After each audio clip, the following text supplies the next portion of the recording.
like I say, this tree is absolutely the right size for a chair. I've sat here before now, watched deer run across here.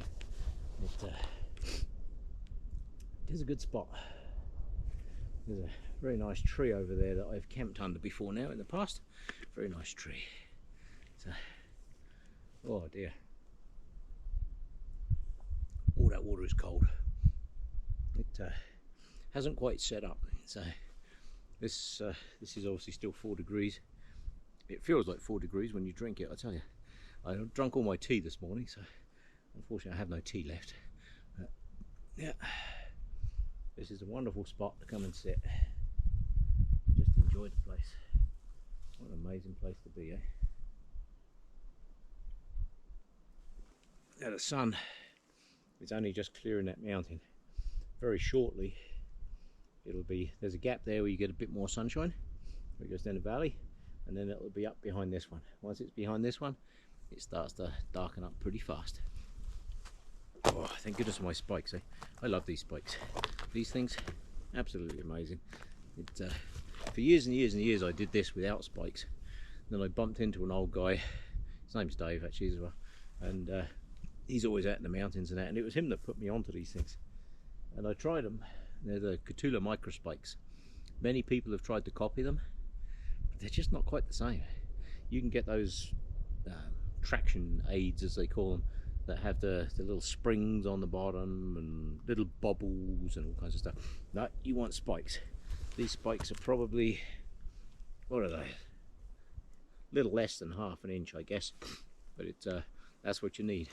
Like walking through the snow down here, that's probably 6 to 8 inches in places like where it's just drifted, and then there's other places like this where it's absolutely completely clear. But all down through here, because there's so many horses, there's horse crap everywhere, absolutely everywhere. So it's a very, very important part of the forest. Yeah. See, people they don't realise the benefit of this log. When I first came up through this way, this log was in much better shape. Now it's all decomposing really, really fast, which is very important. People are going on about we need to sequester carbon and pump it back into the ground and reduce emissions and all that, and we do need to do all that stuff, but just changing our agricultural practices and improving our soils for farming would actually lock up a vast amount of carbon, absolutely huge amounts. People are kind of ignoring that. You know, they keep putting more and more crap on the ground to make it grow because they're killing all the good soil bacteria and what have you that actually makes plants grow. I read a report the other day, in about 20 years time, most of the world's agriculture, if we carry on doing what we're doing, we're not going to be able to grow the food that we need. So people need to get the soil back to being soil. Unfortunately, people till the soil, like they're going down 8 inches, they're going down this deep, turning the soil over, but that kills most of the important bacteria that actually make plants grow. Yeah, all the hyphae and what have you that live in the soil that actually attach to the roots. If you look at a root, you'll see all those little hairs coming off it. People think that's part of the root. That's not. They're called hyphae, and they actually attach themselves to the roots, and because they get sugars from the plant through photosynthesis, and then they produce all the oxygen and that we need through the leaves. So if you kill off all that bacteria and all the hyphae in the soil, then you have to keep putting nitrogen on it to make it grow, which is great for the agrochemical business because they're the people that are telling you that you need to do all this crap. But they're obviously the ones that are profiting from this as well. So you have to bear in mind that they're not doing it for the sheer love of it, they're doing it for a profit. And unfortunately, it's a price that the planet can no longer pay. We need to pay attention to our soils, and it only takes a couple of years of just surface tilling, not deep ploughing. A couple of years of surface tilling and all that good bacteria and everything starts to build up again in the soil, and it builds up fast too. And it only takes a couple of years. So if you took a 5-year time span, within 5 years, you've got amazing soil again. So we really do need to get away from this pouring chemicals on the ground to make stuff grow, because eventually the soil is going to be depleted and you're not going to be able to grow anything. But you look at a log like this and people just think, ah, yeah, it's just garbage, it's just a log that fell over. There's a log under it, there's one underneath it, which is pretty much decomposed back to nothing, but that's locking up a lot of carbon in the soil. If you look at the forest floor, it's full of carbon, absolutely full of carbon. And it's very, very important. People plant thousands of trees, which is good because trees produce oxygen, but what they're growing in is also very, very important. And all that leaf matter and all the debris that lands on the ground, very important to make sure that that decomposes into the soil, because it locks up that carbon back in the soil. It's been estimated that the world's agricultural fields, if they actually let them go back to being good soil, would lock up so much carbon, it would make a massive difference to this carbon dioxide problem that we have. So there are solutions out there. It doesn't cost millions of dollars putting in scrubbers and all this kind of stuff on power plants and all that. Yes, it's important to do that, and it's important to reduce the amount of emissions that we're putting out. However, there are many, many ways that we can lock up that carbon back in the ground and be really good for agriculture and good for farming and good for everybody, really. But unfortunately, the word that prevents that and stops all that happening is a very simple word. It's called profit. And if there's not a huge profit to be made in doing something, people don't do it until it's too late, and then you've got a big problem. If you look at Lake Mead down in America, well, what was Lake Mead is now just a huge puddle. All of that is greed. It's just greed, start to finish greed. People making money, thank you very much. Just greed. If people actually switched on and realised what an important resource that place is, they wouldn't be doing to it what they are. You can only extract so much water. You know, you've got to let it fill back up, and that's going to take a long time, and people are going to suffer in the meantime. But hey, guess what? You got to suffer. Simple as that. It is very important to look after all this. Very important. So, yes, carry on planting trees, but don't neglect the soil under your feet, because that would be a mistake. Oh, you've got to take care of all this stuff. If we want it to take care of us, we need to take care of it. We can't keep taking from the soil. You can't keep taking from the forests. People cutting down the Amazon rainforest, you can't just keep cutting that stuff down and think it's going to have no effect, because it changes the water cycle. If you cut down all the trees in the Amazon rainforest, it no longer rains. The only reason it rains as much as it does in the Amazon rainforest is because of the trees. What you'll end up with is, over on the west coast, you'll end up with a big band of trees, and inland you're just going to have a massive desert. Nothing will grow. It will just turn back into desert because there'll be no water.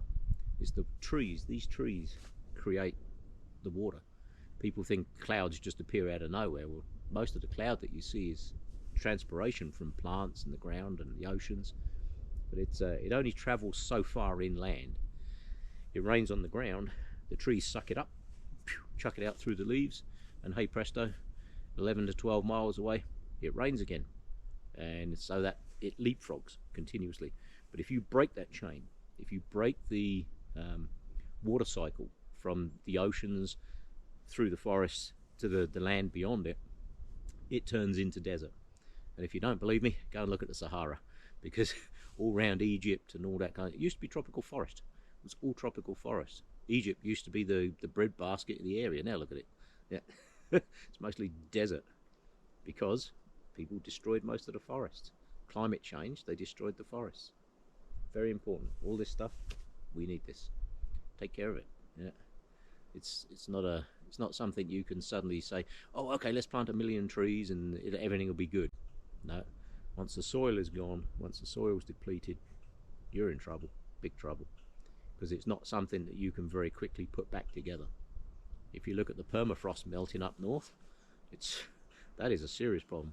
Everybody's going on about carbon dioxide this, carbon dioxide that, but trust me, when you've got billions of tons of methane pouring out of the ground, yep, the ground's going to subside, it's going to sink, we can have methane explosions going off all over the show. Methane is a very bad greenhouse gas. It's way worse than carbon dioxide. It is short-lived in the atmosphere. I believe it's only a couple of weeks that it'll actually survive in the atmosphere, but then you've still got the problem of carbon dioxide, because obviously it breaks down and oxidizes and what have you, and then now you're back into producing lots of carbon dioxide. So as the permafrost melts, trust me, everybody's going on about car pollution and all that kind of stuff. We should be thinking about the forests.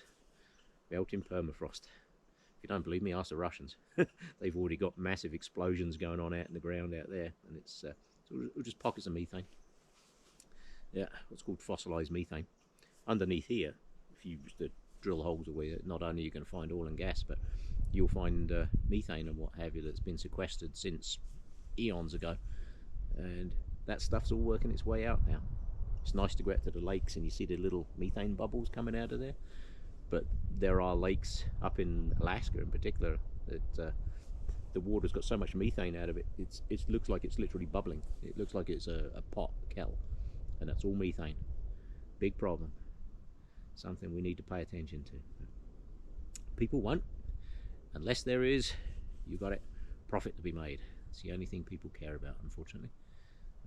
And that will be our downfall. But I know what will be my downfall. If I let that sun go down behind that mountain over there, I've got to walk back in the dusk, and that's a pain. Walking through the forest that time of the day is never a good idea. So I will pack this up and head back out of here. Oh. Oh. This shows you something else as well. This tree that's decomposing underneath, if you look at it, it's all charred and black. The remains of a forest fire, or was hit by lightning. Not sure which, but it could have been either. So I'm just going to wander around the other side of this one here a second. Let me just reattach this. I have everything on carabiners so that I don't drop anything. Let's just walk into the forest here a little bit. See all these trees? Look at this. Absolutely rot, turning itself back into soil. Amazing. Absolutely amazing. Right, I need to head out of here and go and stomp through some more snow, I guess, on the way out.